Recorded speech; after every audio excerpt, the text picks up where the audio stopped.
Today, Facebook's name change, a sudden ploy or a long term strategy? And what exactly is the metaverse? And can Facebook really control it? It's a complicated story, but an important one. I'm Steven Rosenbaum, and this week on Future Forward, can Facebook own the next internet? I'm Alexis Cordato. Let's launch. Hey, Alexa. Happy Halloween, Steve. Your favorite. Wait. Hold on. Wait a second. Here we go. Oops. Never mind. Where'd you go?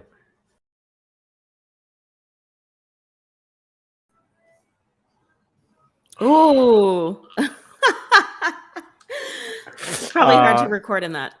Yeah, fair enough. Yeah.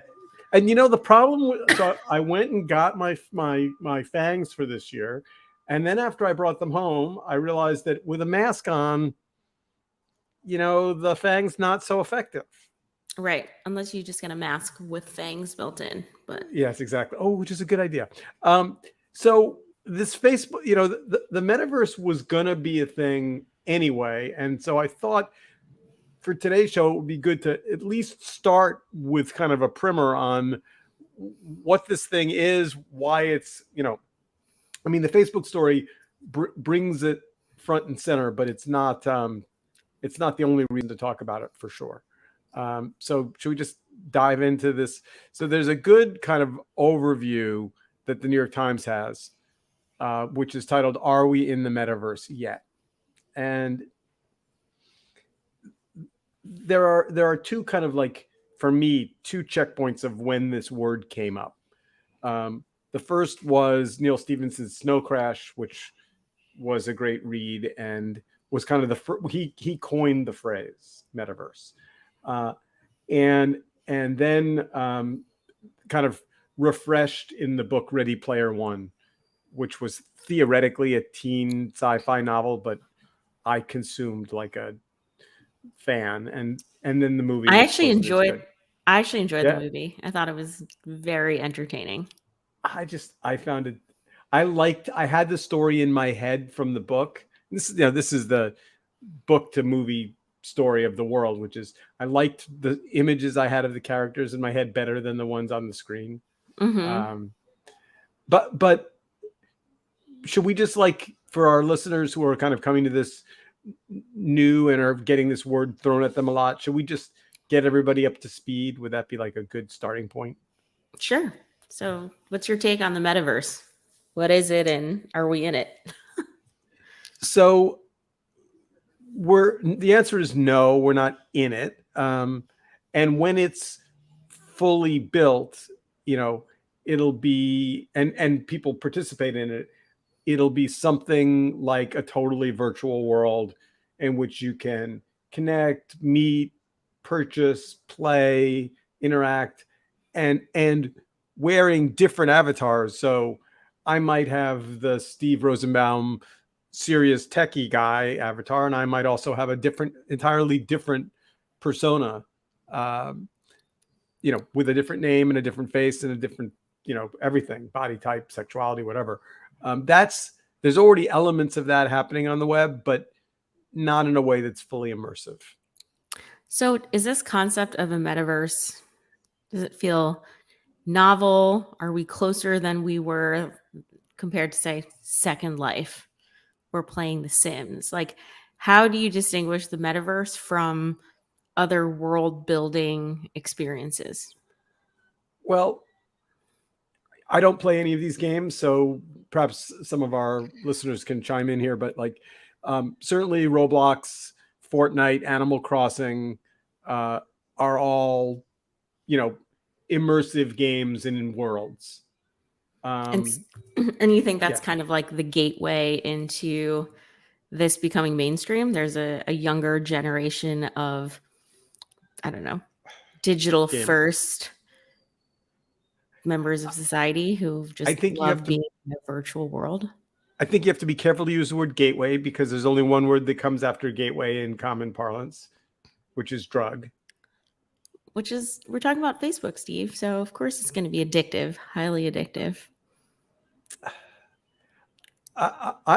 Let's set Facebook off to the side for a moment. I'm prepared to want to believe that there are things about the metaverse that are in fact quite positive. And you know, I think the question that's worth asking, if you want to kind of get into a big picture question for a moment, and then we'll dive into details, is from the moment the internet was invented, were all the things we have now likely? When you connect the planet, when you connect people on the planet, when you build devices that connect people in real time, was Amazon inevitable? Was the fact that I can go on and order a part for, the back cover for my remote for my TV and have it delivered in 2 hours inevitable? Was the speed and connectivity of this connected world, like, with the and I'll put an asterisk next to that, I think Steve Jobs was not an inevitability, and he may have changed the planet more than anyone in world history.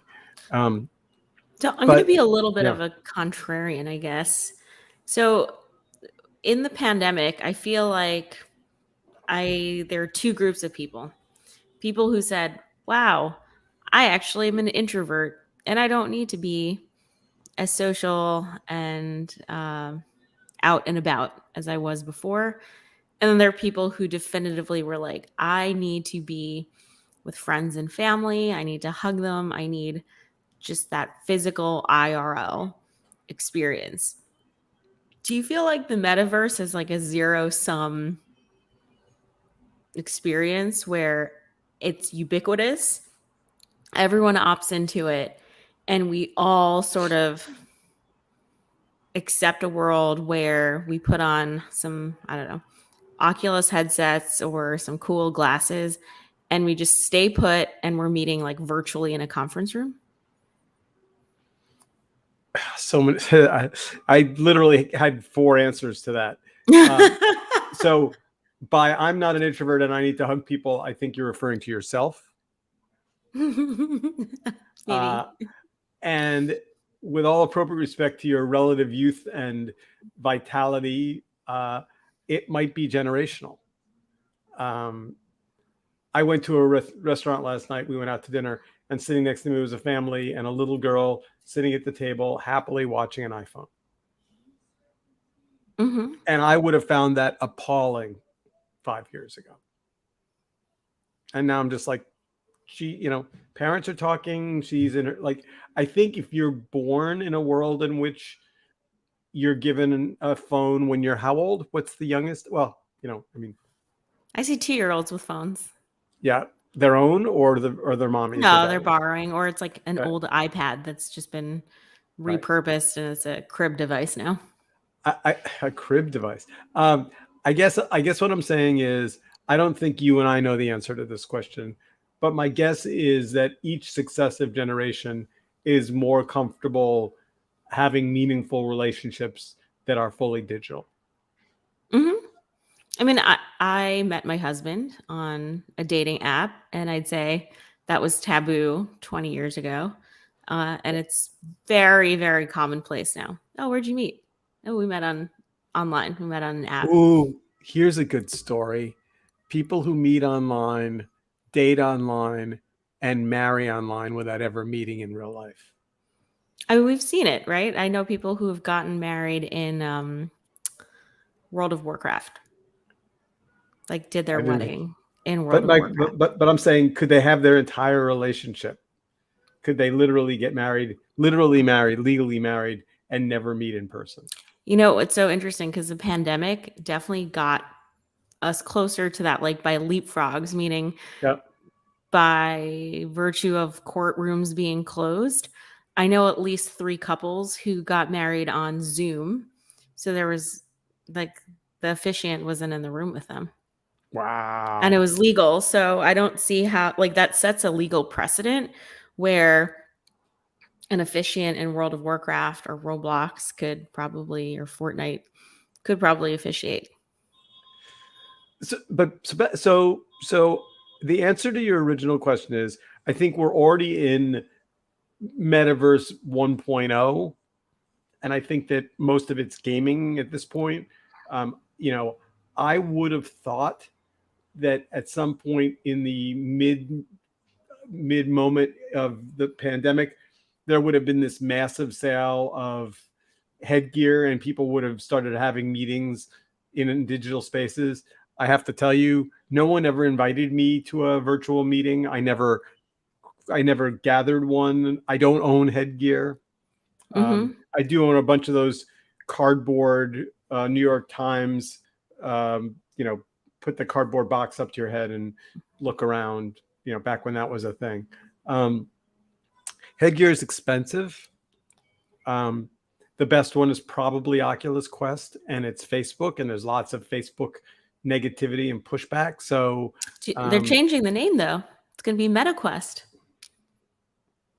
really, Yeah, maybe we did like we spent 5 seconds. I know we're the emphasis is not necessarily Facebook, but so this whole rebranding, one thing people should know is that it is analogous to what Google did a few years ago, where they introduced Alphabet as the corporate kind of holding company for the portfolio of all of the products. So Facebook as a product will continue to be called Facebook. However, there is a parent company now, and that is Meta. And so you have the stock ticker symbol going from FB, Facebook, to MVRS, Metaverse. And then Oculus is being sunset, and it's going to be MetaQuest. so I have a bunch of thoughts about the name change. One is, if you've been involved with big companies as a vendor or a partner over the years, as I have, you know that um, even a logo change, let alone a name change, is a massive, long, complicated process with lots of participants and lots of vendors and lots of layers. Um, and it doesn't happen. It's not like Zuckerberg rolled out of bed on Tuesday and said, "I think we should change the name of the company." Um, the the minute he announced it, the website changed. The minute he announced it, the sign on the campus changed. Um, I mean, down to business cards and legal documents, and you know, I mean, it is so it's a hugely complex decision that I presume was greenlit A 7 or year 8 months. ago. Yeah, Yeah. a year ago. And in fact, Zuckerberg said in an interview he's been under pressure from employees within the company to do a name change going back 2 years. And that problem makes sense as they started to acquire properties like WhatsApp or Instagram. Like members of those teams might have always felt like second class citizens because Facebook, as the parent company, would then always undermine the significance of those secondary products. Having said that, I would have, I think, been in a meeting if I could have been in a fly on the wall in a meeting, say a month ago. I might have argued passionately that the sign that we were going to change and the business card we were going to change and the website we were going to change and all of these things, now that they're all built and they're sitting there in ready to have a button pushed, I might have argued to wait till the new year, Hmm. to Okay. not have it, to have it look more strategic and less like a PR stunt. Yeah, but there was probably no telling when they were going to kind of get out of the headline funk they were in. No, I disagree. I think if you look back historically, these things are all cyclical. You know, there's Hmm. this, you know, PR, you know, you're in the barrel, you're in the barrel for a while, and then they beat on you for a while, and then Congress has hearings, and you know, blah blah blah, and you know, then the elections, the midterm, you know, the elections happen, and either Virginia goes Democratic, you know, or Republican. A bunch, there's a, you know, the January, other things take the spotlight off of you, or something terrible happens on YouTube, or you know, Twitter releases, you know, people's personal pin number, you know, something like you just tread water. I would have waited. I Hmm. would have said, if Meta as a concept is a big idea, don't let it get lost in this PR strategy moment. That's me. Okay, so you definitely think it is not a PR gimmick to No. distract. It is part of a long-term corporate strategy. Uh, But it just so happens to kind of be to come off that way. So I was on France 24 debating the name change for an hour this week, and I took a position that got me in a little bit of trouble, and I defended Zuckerberg. Hmm. Kind of mostly just to kind of stir up the conversation, but then I got kind of dragged into it. And what I said is, um, let's be enough of an optimist for a moment to believe that he didn't go from being this I'm going to change the world and make people more connected and make people be able to speak to each other across boundaries and borders and build a global community guy to being this evil I'm going to make money at any cost money grubbing jerk. I mean, he's got plenty of money. He doesn't need to make any more money. If money was his goal, he could stop. He could literally set up a foundation and, you know, He already has the Chan Zuckerberg initiative. right. So I'm just saying so I think if I get inside his head, and I've listened to him and read him for a really long time, going back to the earliest days. I think that Facebook is a I don't want to say failed experiment.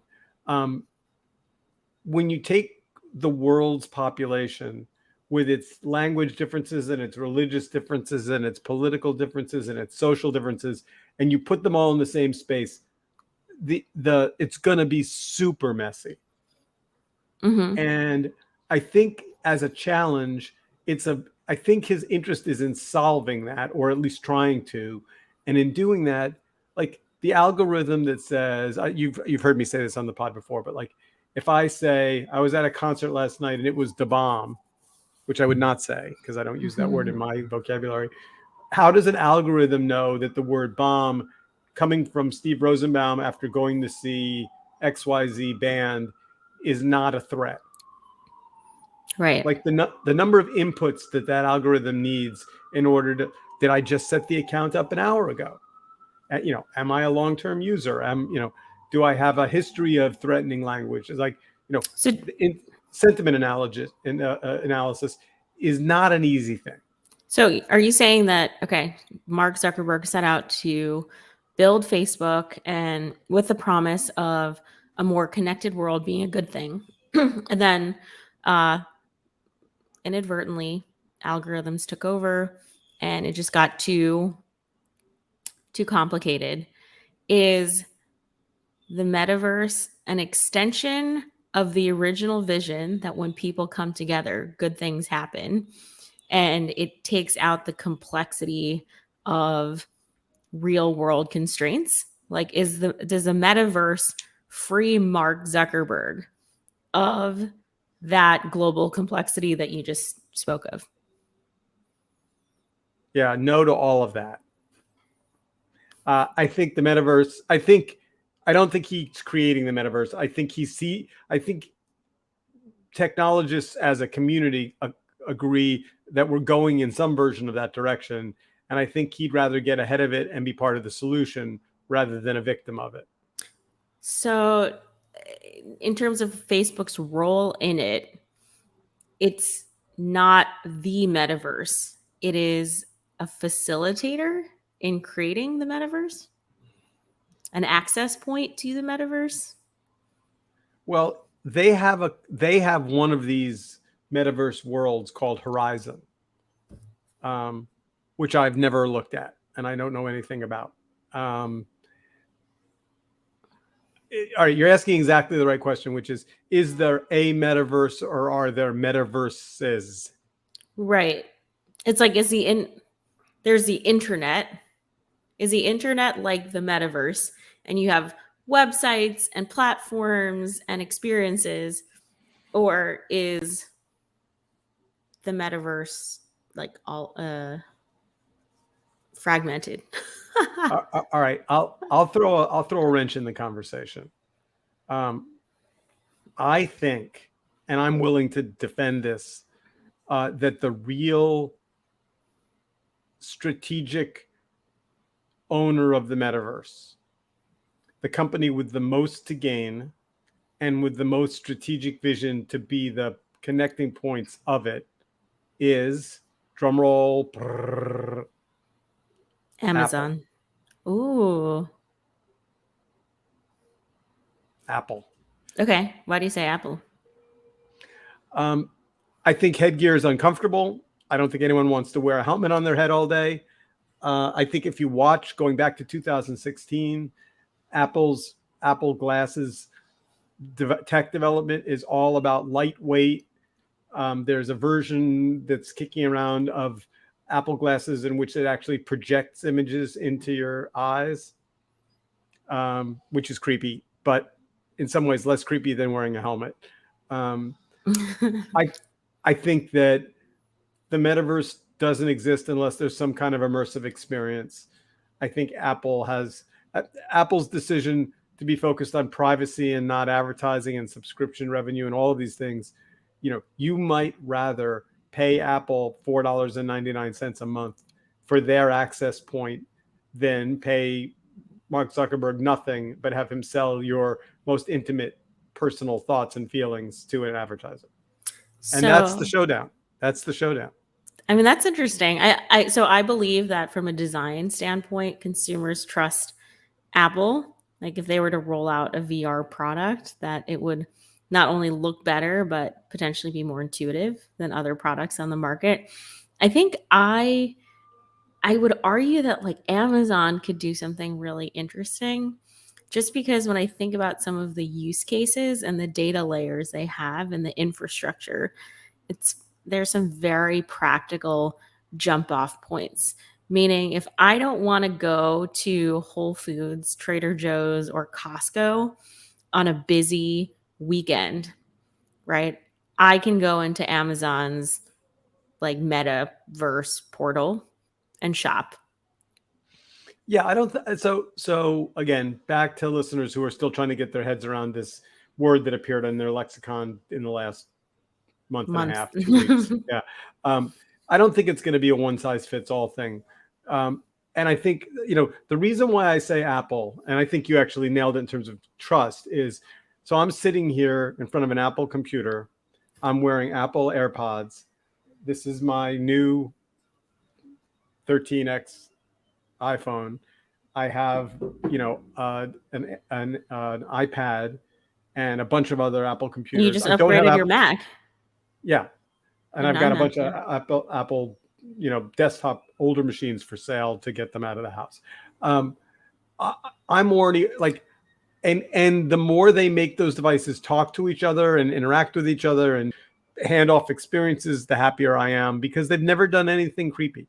Well, little creepy things, but nothing massively creepy. I think that until there is a comfortable consumer-friendly device that's priced reasonably and that doesn't make me feel like I'm wearing a helmet, the metaverse is going to stop just short of, just short past Gamerland.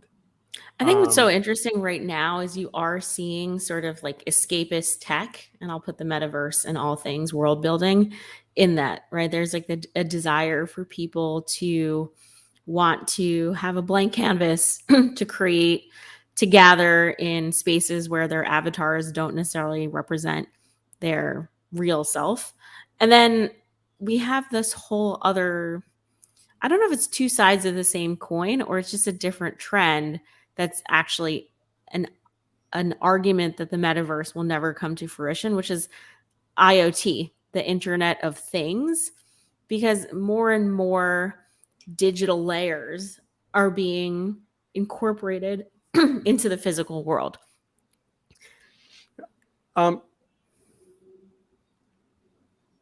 See, whenever I see pictures like this of people wearing, what looks like milk containers on their face, I will. So here's the other thing about, before we just leave the Apple thing like it's the holy grail of the metaverse.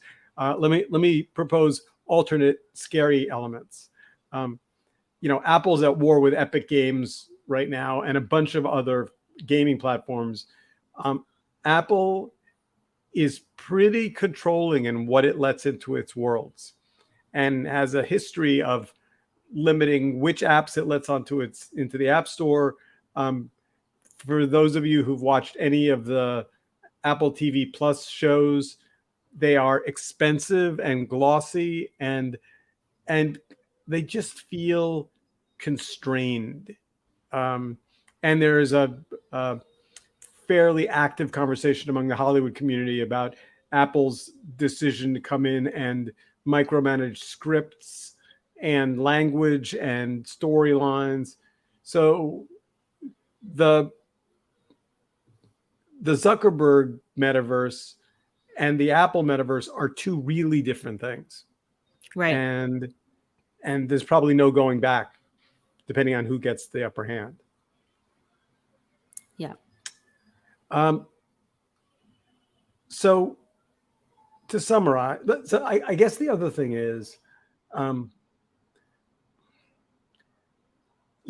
some people live in the country, some people live in the city, some people live in the woods, some people live in high-rise buildings. Um, People will tell you that they love their city, their environment, their living space, their lack of car, their car. There's going to be room in this virtual world for lots of different environments, lots of different feelings, lots of different spaces. If you look at the Apple, their big events over the last 3 or 4, presentations of new product, where they start with Tim Cook in this field with grass around. I mean, they're already gently moving toward. I don't think they're ever going to go back to an auditorium. I don't think you're ever going to see them go back to Moscone Center with 250 people in a room clapping. I think these digital environments, these digital spaces that they're building are to create, and they're if you watch them, they're kind of real. I mean, you see the building in the background. They're clearly in environments that have some relationship to the building, but they're not. They're virtual. I mean, they're almost all green screen. Yeah, I just think there's going to be like a hybrid scenario, right? I think we talked about CES recently, right? Like there are going to be some people who will be like, I'm never walking the floors of CES again, but have an interest, in which case they'll put on a virtual world. But there are also some people I know who are itching to get back into again, physical settings. There was just advertising week in New York, and there were a bunch of like work events that my team helped put together, and people really, really miss the happy hour or the spontaneous hallway conversation. I think the thing that we can't know, but I'm willing to take a bet, is the people who miss it grew up with it and lost it. The people who never had it won't miss it. So, if you graduated college on the first day of the pandemic, and then went out and got your first job virtually, never got interviewed in person, and then started to go into the office one day a week, a day and a half, you don't miss, the team lunch because you never had one. Yeah, I think my homework this week is to read a little bit on, say, like early childhood development, because I think I'm just here's the last thought I'll leave on this episode is, do we want to raise a generation of kids who are never socially acclimated to interacting physically with one another? No, I mean, no, that would be terrible. Wouldn't that be horrific? I think that's horrific. So I worked from home on Friday, and I walked up to the 2 blocks up to Lenwich to get a sandwich. And I walked by this public school that had, I don't know, maybe 75 kids in the playground at the playground lunch. And I hadn't actually ever been by this school during the middle of the day. And the squealing that was coming off the playground was almost unlike anything I'd ever heard before. Partly because I think these kids have been away from each other for a really long time, and partly because kids squeal and play. But yes, I don't believe that sitting in a chair while, I mean, be great as a graphic, taking a really young child, taking a 2 or a 3-year-old child and putting an Oculus headset on them and putting it out in the world and saying, okay, is this where we're going? And does anyone feel okay with this picture? Because the answer would be no. Right. And you just think about Wally. Remember Wally? The whole thing was like society was like overweight. People were just getting like pushed around Yeah, because they Wally was also bad. weren't active. How did Wally be? And by the way, we should use the clip for Wally. All right, we are out of time. This has been fascinating. Listeners, viewers, partners in this podcast journey, we'd love to hear from you. We'd love to hear what you think about the metaverse. Links to maybe other metaverse experiences that we didn't mention. We'll share them in the links. Until then, have a good week. Stay safe. Happy Halloween. Get candy. Bye.